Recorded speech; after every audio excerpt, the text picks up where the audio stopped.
इसको लगभग 40-50 करोड़ वर्ष पहले का कह सकते हैं। इस काल में पृथ्वी के कुछ भाग जल के ऊपर आए और उनमें कई पृथ्वी के बीज ज्वाला व अन्य कारणों से जल में चले गए, परंतु भारतवर्ष का दक्षिणी भाग जिसके उत्तर में बुंदेलखंड है, जल के ऊपर आने के बाद फिर नीचे नहीं गया। इसीलिए भूगर्भ शास्त्रियों ने इसे बुंदेलखंड नीस का नाम दिया। इस तरह बुंदेल धरा बहुत प्राचीन है। आदि मानव इसी धरा पर रहा होगा और मानव जीवन के साथ भाषा और साहित्य और संस्कृति का विकास भी यहीं से हुआ होगा। आपचंद की गुफाएं, एक बार हम लोग परिहार जी के साथ दमोह जा रहे थे, तो उन्होंने कहा कि तुमने आपचंद की गुफाएं देखी, कितनी प्राचीन है। फिर उसके बाद में आपचंद भी गई, वहां की गुफाएं देखी। वास्तव में जो लेख में लिखा हुआ है कि बुंदेलखंड हमारा बहुत प्राचीन है, आपचंद की गुफाएं देखने के बाद मेरा दृढ़ निश्चय हो गया कि वास्तव में बुंदेलखंड आज का नहीं है, अत्यंत प्राचीन है।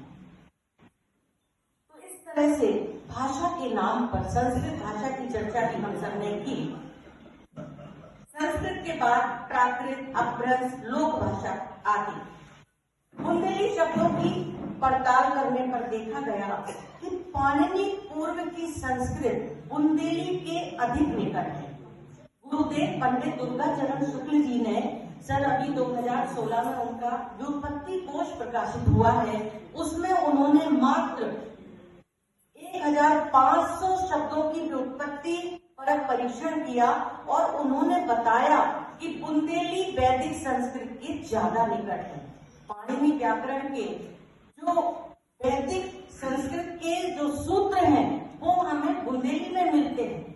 आप लोगों ने सुना होगा हमारे यहाँ बुंदेली में ये बदल करके हो गया ओनामासी धम, और कुछ लोग तो कहते हैं ओनामासी धम बाप परे ना, लेकिन ये है क्या? पाणिनि का सूत्र है ओम नमः सिद्धम।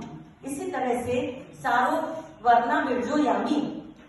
अब ये सारो वर्णा बिरजोयामी क्या है? स्वरो अगर्ण बर्जो नामी। आइति विसारी जन्य आहा इति विसर्जनीयम।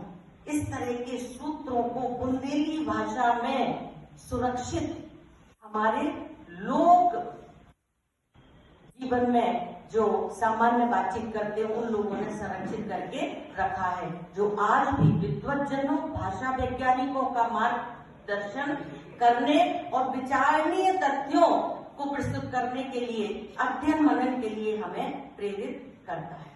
तो इस तरह से हमारी बुंदेली अत्यंत प्राचीन है। अब हम बात करेंगे कि बुंदेलखंड भारत वर्ष का हृदय स्थल है और इसका क्षेत्र बहुत दूर तक है। हमारे गुरुदेव बताते हैं कि बुंदेलखंड बहुत दूर दूर तक फैला था। झूसी, इलाहाबाद तक बुंदेलखंड का क्षेत्र पहले लोग मानते थे।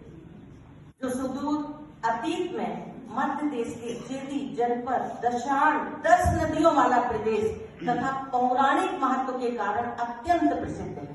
धर्म, अध्यात्म, दर्शन, कला के क्षेत्र में वैश्विक स्तर पर बुंदेलखंड की विशिष्ट पहचान रही है।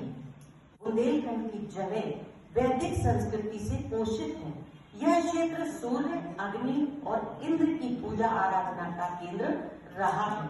यहाँ पर सनातन काल से ऋषियों, मुनियों, ब्रह्मवादियों ने तुंगारण्य ओरछा की जो डांग है, जो जंगल है, उसको हम तुंगारण्य बोलते हैं। तो तुंगारण्य ओरछा, कालपी और पन्ना की डांगों, वनों आदि स्थानों पर अपनी तपस्थली बना करके साधनाएं की है। बुंदेलखंड में आप लोगों ने सुना होगा महर्षि पाराशर, वेद व्यास, महर्षि अगस्त्य, महर्षि दुर्वासा, ऋषि अत्रि, महर्षि वाल्मीकि। पन्ना सारंग में बृहस्पति का आश्रम है, वहां उनकी बेटी रोमसा ने तपस्या की है। शेवड़ा में शिला नारदा है, नारद मुनि की तपस्थली है। और झांसी मेरा जन्म स्थान है, झांसी में मैं रही हूँ, लेकिन मुझे नहीं मालूम था। जब से मैंने बुंदेलखंड विश्वकोश पर काम करना शुरू किया तो एक नाम आया महाभारत काल के द्रोणाचार्य जी का। दोन नाम का एक गांव है छोटा सा, और वहां पर पर्वतीय क्षेत्र है, वहां दोन तलैया बोलते हैं कहा जा। और यहीं से वैदिक ज्ञान की गंगा हमारे बुंदेलखंड में बही है, ऋषि मुनियों की धरती है। किंवदंती है कि भैंस बंधी है ओरछा, भैंस बंधी है ओरछा, पड़ा होशंगाबाद, लगवैया है काल की चपिया रेवा पार। कलयुग के प्रभाव से, आसुरी शक्तियों के आतंक से ऋषि मुनि इधर उधर भटक रहे थे, तब तुंगारण्य ओरछा में उनको शरण मिली। कहा जाता है कि जब ज्ञान लुप्त हो गया था और ओरछा के तुंगारण्य में ऋषि मुनि जब एकत्रित हुए और ओम का उच्चारण किया, तो सारे वेद जागृत हो गए और कालपी में वेद व्यास जी ने उनको लिपिबद्ध किया। और चपिया, चपिया यानी दुग्ध पात्र, जो रेवा के उस पार रखी है। आचार्य शंकर को अगर हम देखें तो आचार्य शंकर का जन्म दक्षिण में हुआ, और वो पैदल चल करके 15 वर्ष की उम्र में कहाँ आए? नर्मदा नदी के किनारे। तो रेवा पार का 8 वर्ष की उम्र में। बताइए, मैं तो अंदाज से कि 8 वर्ष का बच्चा तो कुछ जानते ही नहीं है, इसलिए 15 वर्ष होगा शायद। आप सही कह रहे हैं जी। तो इस तरह से ये आचार्य शंकर रेवा नदी के तट पर आए और उन्होंने प्रस्थानत्रयी, ब्रह्म सूत्र, उपनिषद और गीता जैसे अन्यान्य ग्रंथों की विशद व्याख्या की। इस प्रकार की गतिविधियों से लोक अछूता नहीं रहा। लोकेचा वेदेचा के रूप में लोकमानस चिरंतन काल से लोकगीत, लोक कथा, लोक गाथाओं के माध्यम से वैदिक ज्ञान को आत्मसात करता रहा। हमारी बुंदेली संस्कृति जितना साहित्य समृद्ध है, उतनी ही हमारी बुंदेली संस्कृति समृद्ध है। लोक चित्त में वेदों के ज्ञान की झलक हमें लोक कवियों की रचनाओं में दिखाई देती है, और लोक की रचनात्मकता किसी से छिपी नहीं है। अभी बहुत सारी बातें हमारे विद्वानों, विद्वज्जनों ने यहाँ मंच से आपके समक्ष प्रस्तुत की है, और पुराणकारों का भी ध्यान इस ओर आकृष्ट हुआ।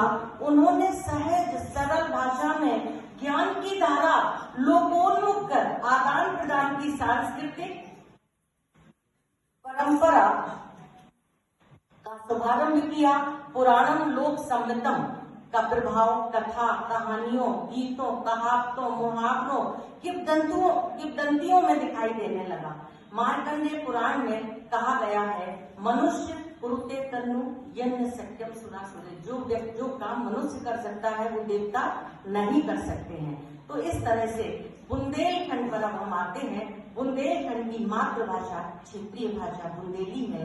पश्चिमी हिंदी के 4 मुख्य प्रचलित रूपों में बुंदेली, खड़ी बोली, ब्रज और कन्नौजी, इन चारों में बुंदेली ज्येष्ठ और श्रेष्ठ है। इस प्रकार बुंदेली पश्चिमी हिंदी की पुत्री और ब्रज की सहोदरा है, और संस्कृत की सभी बोलिताओं की तरह अपनी विशिष्टताओं के साथ आज भी संपूर्ण बुंदेलखंड में लोकप्रिय है। बुंदेली का शब्द भंडार अत्यंत समृद्ध है, लयात्मक, माधुर्य, लालित्य से ओतप्रोत है। बुंदेली भाषा साहित्य सृजन, शब्द, अर्थ और अर्थ विस्तार की दृष्टि से इतनी समृद्ध है कि मेरी समझ छोटी भी हो सकती है, मेरी समझ से जितनी समृद्ध बुंदेली है, भारत की जितनी लोक भाषाएं हैं, शायद मुकाबला नहीं, क्योंकि कम से कम 50,000 शब्दों का शब्दकोश तो मैं 2016 में तैयार करके उत्तर प्रदेश भाषा संस्थान द्वारा प्रकाशित करा चुकी हूँ। और आज जब बुंदेली के शब्दों की मीमांसा करती हूँ, चर्चा करती हूँ, तो मुझे सैकड़ों शब्द, हजारों शब्द मिलते हैं कि ये शब्द तो हमारे शब्दकोश में है ही नहीं। तो इस तरह से हमारी बुंदेली भाषा बहुत समृद्ध है, और मानक हिंदी के शब्दों के अभाव की पूर्ति के लिए बुंदेली के पास हजारों ऐसे शब्द हैं जो भाषा की समृद्धि की ओर महत्वपूर्ण भूमिका निभा सकती है। बुंदेलखंड की सांस्कृतिक परंपरा, आचार विचार, रीति रिवाज, पर्व, उत्सव, कला कौशल, विश्वास, प्रथाएं, संस्कार आदि से संबंधित शब्दावली बेजोड़ है। मैं यहाँ पर थोड़ा सा कुछ जो लोक कवि हैं, उन्होंने जन्म से लेकर के हमारे पूरे 16 संस्कारों